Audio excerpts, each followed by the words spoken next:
Microphone check. 1, 2. Microphone.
Hello? Hello, we're just waiting for one more commissioner to show up and then we'll get started. Oh, okay, thank you.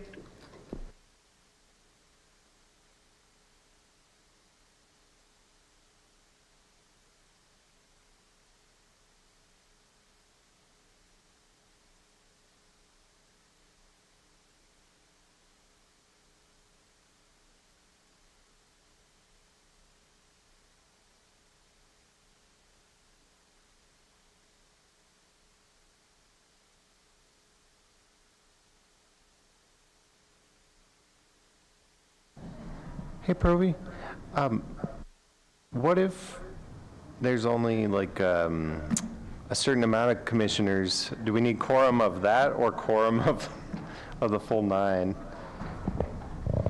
I believe the ordinance states that you need a quorum of a majority of the appointed commissioners. So you got a good point there, okay? Because right now we are missing Jennifer. Technically Isabel, you're right. So that would leave us with 7. So 4 would be a majority. But before we do that, let me reach out to Mario and see what's taking him. Okay.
All right. Hello? All right, Is it, welcome to the, no? some talking going on, sorry. Can we close the door?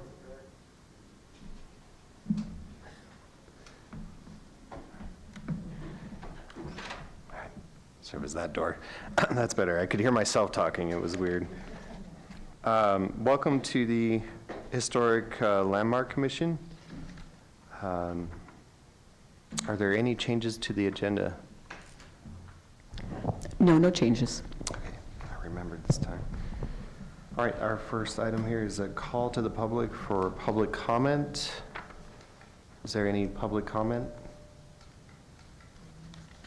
No? All right, we'll go on to our regular agenda.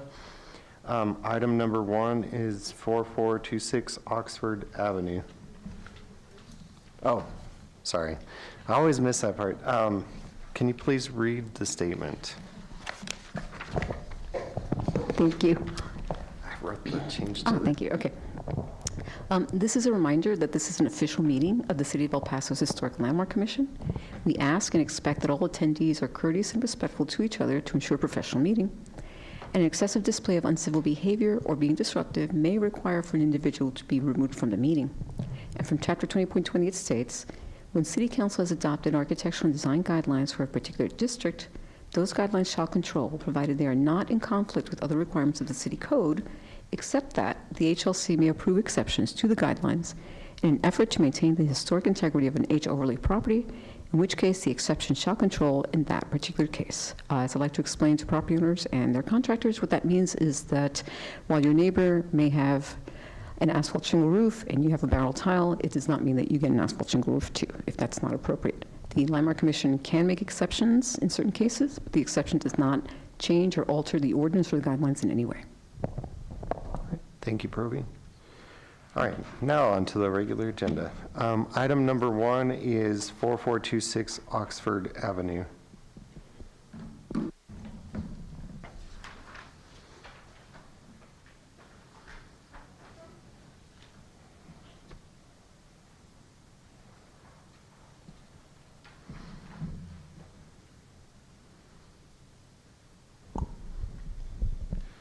Good afternoon, Commissioners. Item number 1 is for a certificate of appropriateness for the installation of new windows after the fact.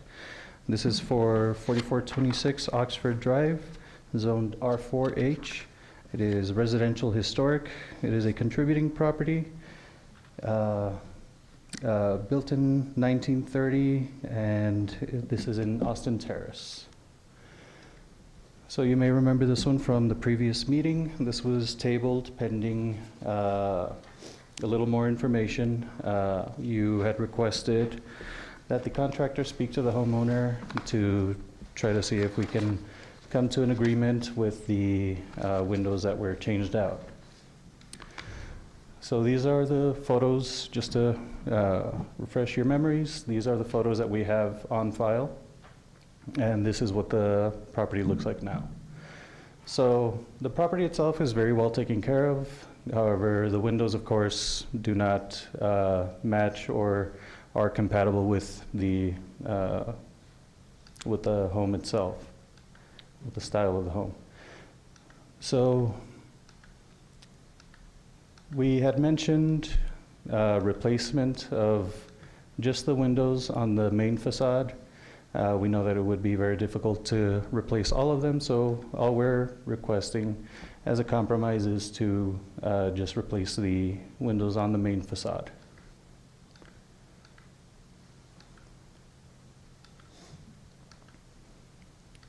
So from the previous photos, from the photos that we have on file, we could see that the windows at the very top were, I believe, 2/1s, 3/1s.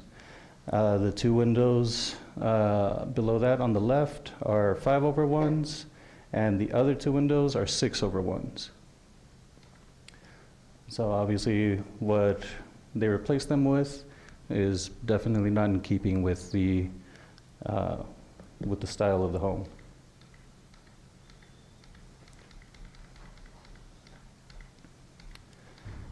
So the contractor contacted us. He told us actually those muntins aren't interior applied. They're not in between the panes of glass as we initially thought. It looks like they're part of a sort of a screen that's right behind it. So they are removable. So the contractor provided us with this drawing. What he's proposing is to install exterior applied muntins to simulate the patterns. However, of course, this means that the window will remain inoperable as it initially was. So what he's proposing is to basically just put the grids in the manner that would make it look like if it was an operable window. So this is to give you an idea of what they're proposing. They are proposing to use something similar to the JELD-WEN aluminum muntins, exterior muntins. And these are a few photos from properties in the area. So with that being said, we're recommending approval with modifications, and I don't think we need to go over all the modifications again, right? Well, what we're proposing is approval with modifications, and the modifications are that the windows on the main facade be replaced with operable sash windows that have three-dimensional exterior applied muntins to simulate the original windows, and that no new permits be issued until the property is brought into compliance. Great, thank you, Mo. I think this is a good compromise. Does anyone have any comments? I don't think they need to be switched to be operable. The main thing is the grid pattern, in my opinion. Yeah, correct. I'm on the same page. As long as it doesn't affect life safety, we'll be okay. There's no rooms inside, bedrooms. Okay. I have a question for staff. Sure. So staff is still recommending that the windows be operable? Well, that is our recommendation based on the guidelines. The guidelines are pretty clear on how a window should be replaced. So that's just our general recommendation. Okay. Okay. Do we have a representative for the property? Yes. Mr. Juan Pablo? Oh, yeah. Can you go ahead and state your name, and then we have another question before we get to you. Oh, go ahead. Sorry. And my apologies to the colleagues. I wasn't here for the presentation last week, so when we say the windows aren't operable, are we only talking about the upstairs windows, the downstairs windows, all the windows? It would be all the windows on the main facade. Right now, that's what commissioners had requested, that they at least try to bring the windows in the main facade into compliance. No, I understand, but are they all inoperable? Yes. So is that a safety issue? We don't, well, honestly, I don't know, unless if there's a bedroom, egress isn't required. But I think that's a question for the homeowner or representative. And they'd have to still pull a permit for these windows retroactive? Ideally, yes. Okay, Yes, so they would check that, yeah. yeah. All right, can you please state your name and, just state your name and we'll ask you questions, I guess. My name is Juan Pablo Avendaño. I represent Meta Roofing and Construction. All right. The proposed grids and exterior applied, how do you plan to apply those? I contacted a few window distributors, Okay. and they, including JELD-WEN. So I was going to get the same material that the metallic or the aluminum grid patterns are made of. Okay. They are 1 inch by 1/8. And so they are the ones that I got from the one-stop shop to mimic what they're supposed to be or what they're supposed to look like. Okay. And we are, we were gonna go with the dark chocolate to make it, Match the original. to make it match what it was before. Okay, all right. Does anyone have any questions for the representative? No? All right, I'm going to go ahead and make a motion to approve it how you've drawn it here, or unless anyone else has a motion. I'll second. Okay, let me make an official motion, I guess. Yeah. Motion to accept staff's recommendation with the fact that the windows will remain unoperable. And the muntins are applied per the contractor's proposal. And if you would like to add, no permits are to be approved until the work is completed? And no permits are to be approved until the work is completed and the property's in compliance. I'll second. All right. All those in favor? Aye. Aye. Any opposed? No? All right, thank you. Yeah, go ahead and install those. Okay, cool. So do I need tomorrow, do I need a window permit? Yeah, you should definitely start by getting a window permit, and then as soon as you can, put those muntins on there, so that way we can go ahead and approve everything else that you need. Okay, sounds good. And then once approved, do we need to meet again, or? No, No? no. Yeah, because we will verify that you've done the work according to what they requested. Okay. I do know I have a solar permit on hold with you guys. The homeowner upgraded her AC units, and we found out that she needs a new main panel. And so one of the units is not working right now. Is there any way that we could get a permit for at least the main panel upgrade? So that we could get that working and then maybe get the ACs up and running? Yes, we can do that, Yeah, okay. And then and then the solar, I guess I'll wait until the windows are passed? please. Sounds good. Okay. Yeah, thank you. guys. I guess egress for windows is, yeah, any living space. Just for sleeping or living area has to have an operable window. So that must be a living room or something.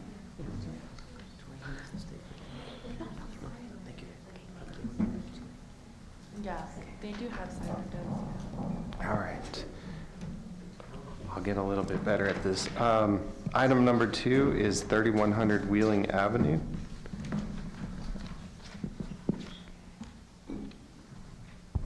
Good afternoon, Commissioners. Item number 2 is a certificate of appropriateness for installation of a new driveway at 3100 Wheeling Avenue, located in the Manhattan Heights Historic District and zoned R3H, which is residential historic. It was constructed in 1922 and it's a contributing property. So this property is on the corner, which means it's very, very visible. And this is a photo that we took about 2000 or so, and you can see that the front yard is pretty much intact. So there's a new owner who recently bought the property, and he needs parking. So before finding out that he needed approvals for this, he started doing some work. And he started by excavating a huge portion of his front lawn to create a parking pad, okay? And luckily it was stopped before he finished. So he would like to request parking pad right here on the front lawn, okay, which is kind of unusual, because he says there's really not enough space to put it anywhere else. So this is the side of the house. As you can see, it's very well landscaped, very nicely done. And where's the casita?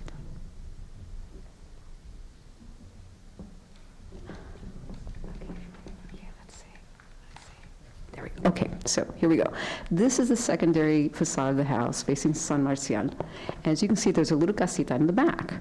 Now, we don't know how legal this casita is, because according to the photographs we had, there was no window at the time in 2000, there was no door. We think this might have been a garage at one point that's just been converted. And as you can see, it has a circular driveway, semicircular driveway. So we looked around a little bit at the neighborhood, and we'll show you some of the photographs first, just to see if this is that, oh, the other way, sorry. Is this something that we see in the neighborhood? So we looked at corner properties, you know, do they have parking in the front yard? Just going up and down the street, and the answer is no, they really don't have parking in the front yard. They make accommodations for it somewhere else. So that something like this is very, very unusual and not characteristic of the district. So as you know, this was actually on the agenda 2 weeks ago. It was postponed, and now we're here listening to it for the first time today. And some of the property owners nearby actually wrote to us to let us know how they feel about the situation. So we're going to read you some of these letters. Okay, so this one states, recently I was horrified at the slab of dirt being removed from the front lawn of 3100 Wheeling, and also the tree being removed from the yard, in order for the new owner at this property to use the front yard as a parking lot. The Memorial Park residential area is a very special historic place in El Paso. I, for one, cherish it and advocate its preservation beauty. A parking slab in the front yard is highly inappropriate for this area. We need to honor those that built this area, including my great-grandfather, and try to enhance its beauty for years to come. I therefore ask the HLC to deny the parking space and require the owner to put the dirt back that was taken out. A little water in the front yard wouldn't hurt either. Then, should we keep reading? Actually, some of the people who wrote letters are here, so let them read them to you. Okay. Shortly. But anyway, we look around the neighborhood to see, is this something that's common? Is this something that we see? And the answer is, honestly, no.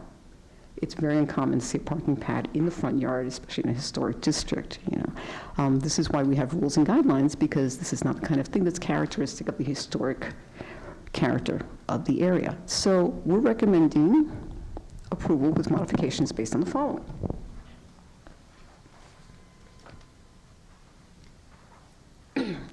The design guidelines for El Paso's historic district sites and properties recommend. Most of the older structures in El Paso have parking provided at the rear of the property in a garage or carport structure. Every effort should be taken to maintain the use of the original parking areas. New and replacement portions of sidewalks and driveways shall be constructed in material, finish, color, scoring, grid pattern, and control joints to match existing or the surrounding original paving. Retain historic driveways and walkways, including steps and sidewalks, in their original locations. When deteriorated, repair with materials that match or are compatible to the original. Select appropriate paving materials for new walkways, including concrete, brick, and stone. Introduce new driveways and walkways, when there are none, that are compatible with existing driveways and walkways in terms of width, meaning maximum 12 feet wide, location, materials, and design. Double width and circular driveways are not appropriate and require approval from the Historic Landmark Commission. Construct new driveways and walkways in locations that require minimum of alteration to historic site features such as landscaping, retaining walls, curbs, and sidewalks. Usually, driveways should lead directly to the rear of buildings, and walkways should lead directly to the front steps of the house. Select appropriate materials for new driveways, including concrete tracks, such as narrow strips, and brick. Conceal edging materials used for gravel driveways, and keep new driveway aprons and curb cuts to the minimum width possible. Parking areas in front yards are not appropriate. New parking areas should be designed to have a minimal effect on the neighborhood environment. The Secretary of Interior Standards for Rehabilitation recommend that the historic character of a property shall be retained and preserved. The removal of historic materials or alteration of features and spaces that characterize a property shall be avoided. Each property shall be recognized as a physical record of its time, place, and use. Changes that create a false sense of historical development, such as adding conjectural features or architectural elements from other buildings, shall not be undertaken. And new additions and adjacent road and new construction shall be undertaken in such a manner that if removed in the future, the essential form and integrity of the historic property and its environment would be unimpaired. And the modifications that the driveway be placed in an area behind the main facade and outside of the parameters of the front yard, that the work be completed in the next 30 days, and that no permits or approvals be issued until the entire property is brought into compliance. Thank you, Brody. All right. Do we hear from the neighborhood people first, or how does this usually work? Well, usually it's the homeowner first. Okay. So, and Okay. representative. Is the homeowner here or available? His representative is here, so. Okay. All right, go ahead and state your name. Hi, my name is Carla Frosto, and I'm representing Javier Espinosa, who owns the whole property. Okay, thank you, Carla. I think this is a little bit unusual to take out a big chunk of the front yard and make it into a driveway. I live 2 blocks from this, so I have walked by it just to see it in person. But would you entertain putting it somewhere else? Well, his thought, and I live on Silver, so Okay. I am very passionate about our neighborhood. I'm also a designer. He's a friend, though. He did that prior to asking me to come see. I think he'd been tagged already or something. So he asked me to come and look at it, and he actually lives in San Antonio. So I don't think there's going to be cars there that often, because he only resides maybe once 1 week out of the month, he'll be at his home here in El Paso. He's originally from El Paso. Oh, okay. So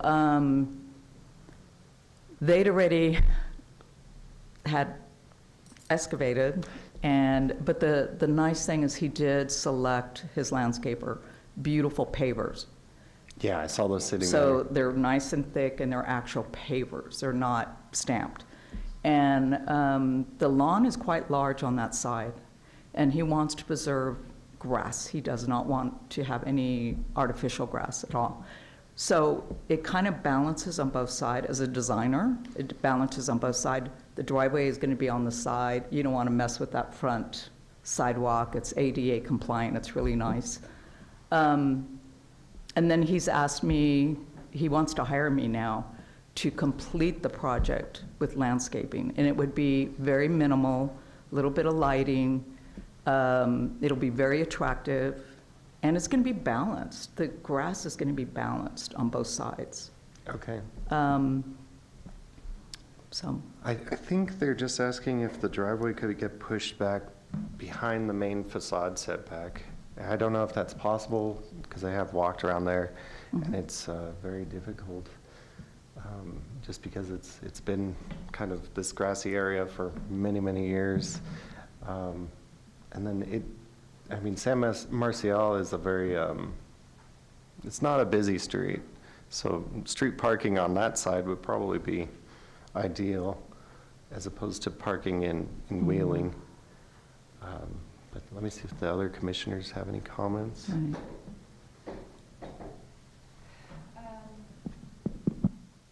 I haven't walked through there, so I'm not quite sure the dimensions of the yard, but it does, personally, it's not something I would approve of. It would be something I would look to put towards the back where that circular driveway is already, maybe expand on something that's potentially already there.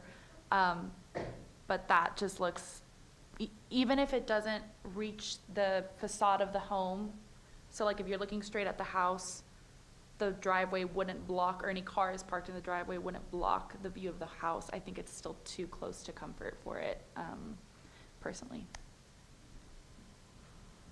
I agree. I think that the pavers they may be very lovely, but they're going to change the aesthetic of that, and the other homes that we've seen as corner homes look very much like what that used to look like. Is there a view similar, like on the same side but further back, so that we could see kind of what they're working with? And the homeowner wouldn't entertain moving it further back if there is space? I just don't know if there is space. I think what he was concerned about is on the side, he has, and the interior of the home's really beautiful. Those looks like French doors, or they're actually fixed windows original. I don't know when those were put in, way prior to him purchasing the home. But it would be blocking that, he'd be looking at cars. If you, right there, that little porch area.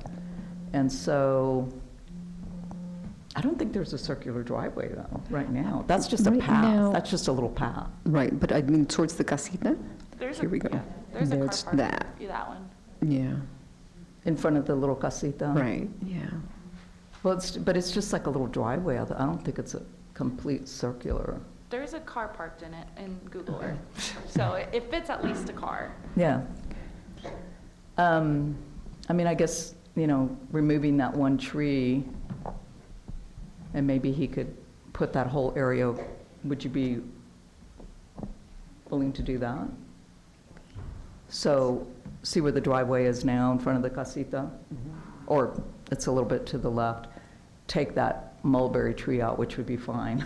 It shouldn't even be there. And then put a driveway right there for 2 cars. It's a possibility for the commissioners to consider? I mean, that's more acceptable, because you're just kind of putting a driveway where there is a driveway, so. And it's very much behind the facade. I think the other thing is, if you're looking down Wheeling, you would see cars like facing, everyone's usually got their little driveways and the cars are facing a certain way. Right. You'd see a couple cars like, looks like they're driving across someone's lawn a little bit. But I think expanding this back area and getting rid of the mulberry trees that I'm allergic to is a Right. great idea. Okay. I will discuss that with him. He's waiting for my phone call right now, I'm sure. So I'll discuss that with him and do a plan. And then I don't think he wants all that grass back in where they already took out all the grass area. Okay. So perhaps I just design some landscape, very zero scape, and keep the grass. He wants to keep the grass on both sides that are equal right now. Okay, as long And as then maybe you do something, meet the 50% living ground cover and get it approved by the office. okay. We're okay with that idea? He's also wanting to paint the house a different color, because right now it's sherbet green. Yeah, I was going to very mention that, unappealing. because the older photo shows it as like some sort of historic white. Yes. Is he trying to go back to that? I'm proposing a Mediterranean white. Oh, okay, yeah, that would So be it's not a stark white, it's a, something closer to what it yeah, was. yeah. No, he definitely wants that. Do we need to pull a permit with you to do the paint color? The paint color does need to be approved by the Yeah. preservation office. So I'll do that with you, and I'll bring you chips, and we'll just do That's this fine. all over again. That's easy, yeah. Okay. That'll be Yeah. the easy part, yeah. So on the new plan, Well, would you like to come back and present it? Do the commissioners want to see the new plan? Because we only have one more We have one more meeting meeting. on this one, 'cause- Yeah, it would be in 2 weeks. okay, So if you want to come back with the plan, and because they have all this information now, I think it'd be pretty easy. that'd be great. Okay, yeah. And I'll submit the drawings to you prior. Yes, And then please. you'll let me know that I'm on the agenda. Okay, that sounds good. Let's do that. I think we're on the Because we right want track. to, we want to wrap this, I know it looks really bad right now, and nobody's taken the pavers, which is great. They're all still there. I thought about it. Yeah. Don't announce it. Oh, it was you. No, they're really nice. They're really beautiful. And then with the Mediterranean white, it's going to look really nice because they're Adobe color. Okay. I Okay, mean, yeah, that maybe sounds that good. could be something you incorporate into the landscape plan, but just as long as it does follow that 50% living grounds, Okay. cover. And this driveway on the side that's kind of showing isn't his? Okay, Yeah. okay. Okay. All right. Sure. Ravi, I know we scrolled through a couple of letters. All the letters were in opposition? Yes, and as a matter of fact, I was going to ask if you'd like to hear from the residents of the neighborhood, because this is the second time they've come out here. Yeah, okay. Yeah, Yeah, for the first meeting, so I think, we'd you like know, to. just out of respect, I think we should listen to what they have to say. They've made the effort. Given what we've talked about in mind. Thank you, Carla. Thank you. If anyone would like to come up and please state your name. Carla, is this your phone? Oh, is it a recorder? Yeah. Okay, sorry, I was going to give it away to somebody. My name's Wally Haley, and I live in the neighborhood. I've owned my house there since 1986, and I returned to El Paso in 2022, and my house had been a rental. Anyway, I live in the neighborhood. I live on Wheeling, so I saw what was going on. When the prior owner lived there, I was so heartened to see him, do the landscaping, plant the trees. It just looked so pretty. And then, of course, when the house went up for sale and I saw that massive excavation, I was really horrified, thought it looked terribly inappropriate. And so I am grateful to Carla, for advocating for, maybe being willing to entertain or asking the homeowner to relocate the parking pad to the side. I guess what I'm wondering is if he doesn't really live there, why does he need all that parking? It doesn't sound like he's there, but whatever. But in any case, there's plenty of parking on the street, and if he could expand that side street parking to, accommodate another car, I think that's a great solution. But I did want to quote, actually, from a letter from my neighbor, which I thought he wrote a fantastic letter, Paul and Karen Kish, who are my neighbors catty corner. And what they said is if you allowed this kind of modification, it would set a troubling precedent, potentially inviting further erosion of the historical fabric that the Landmark Commission is charged with protecting. I respectfully request the Commission review this case promptly.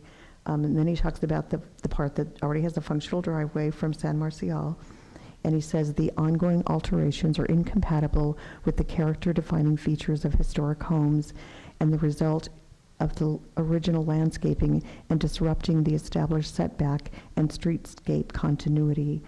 So I think that's a very valid point, and I thank you, commissioners, for coming up with what I hope is a reasonable solution that can accommodate the needs of the homeowner and protect the historical integrity of our neighborhood. Thank you so much. Thank you, Wally. Anybody else want to come up? Yep. All right, I think we're going to table it and take a look at a landscaping plan next time, and maybe some paint colors and perhaps a location of that driveway. I think they could utilize those pavers still. Oh, yeah. All right, it's tabled. Is that Motion to postpone it till the next meeting. okay? Motion to postpone item number 2 to the next meeting. Second. All those in favor? Aye. Aye. Any opposed? All right, thank you.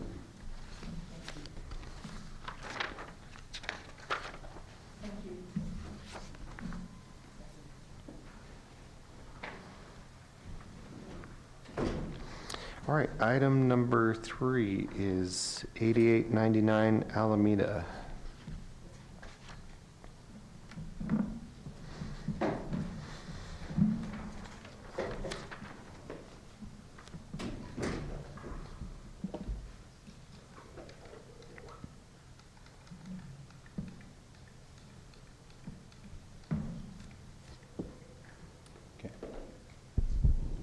Item number 3 is for a certificate of appropriateness for the installation of a vinyl LED wall sign. This is for 8899 Alameda Avenue. It is zoned C1H, Commercial Historic. It is a non-contributing property built in 2007 in the Isleta Historic District. So this is the location of it's a shopping center right across from the GECU. So this structure, these are the photos that we have of the grand opening of the shopping center. So as you can see, it was sort of designed in what looks like a Pueblo Revival style. So, you know, this is definitely not a historic structure, but it is within the historic district, therefore they have to abide by the same rules. So the only reason that it is here, Commissioners, is because our guidelines do not mention or allow LED, mainly because they were written so long ago before LED was used as much as it is now. So this is the proposed signage. They are keeping within the allowable size. They're meeting the clearances as dictated by the guidelines, and we are recommending approval based on the following. From Isleta's design guidelines, signs should not hide or cover any significant detailing and/or architectural features of the building. On-premise signage should not cover windows, doors, or air vents. On-premise signs should be located in close proximity to the activity it is identifying. In most cases, the best location is usually above, on, and/or near the front door. Signs shall not exceed 30 square feet in all commercial and manufacturing districts and should not exceed 6 feet in height.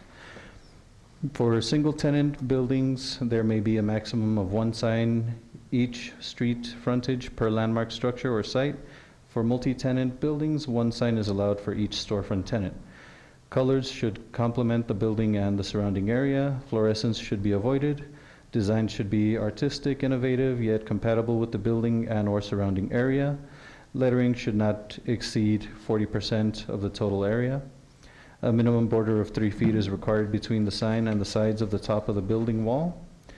There must be a minimum clearance of 8 feet between the bottom of the sign and the ground level of the building wall. And signs may be placed on bland wall surfaces only. And from the Secretary of Interior standards for rehabilitation, new additions, exterior alterations, or related new construction shall not destroy historic materials that characterize the property. The new work shall be differentiated from the old and shall be compatible with the massing, size, scale, and architectural features to protect the historic integrity of the property and its environment. I guess it was on already. Thank you, Mo. So you're recommending approval of the way it is proposed? Yeah, Okay. yeah. I mean, basically, it's here because our guidelines do not specify LED, so we technically can't approve it administratively until we're able to update our guidelines. Maybe we should do that. We're trying. But yeah, otherwise, I mean, yeah, we have no issue with it. Okay. Does anyone have any comments or? All right. Motion to approve the vinyl LED wall sign as shown. Second. All those in favor? Aye. Aye.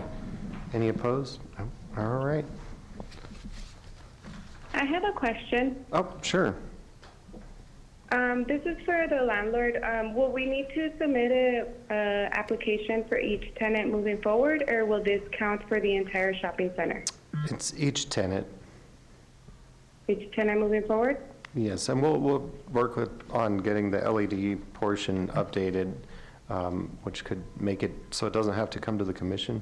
Right. Okay. Well, thank you. Perfect, thank you.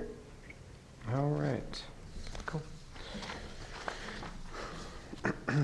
What's this? All right, item number 4. Are there any addresses that commissioners would like to bring up? No? All right. Item number 5 is the consent agenda, which has the HLC staff report and discussion of regular minutes. Motion to accept the consent agenda. Second. All those in favor? Aye. Any opposed? No. All right, is there anything else before we close? No. All right. Move to adjourn. A second. All those in favor? Aye. Any opposed? No. All right, thank you, everyone.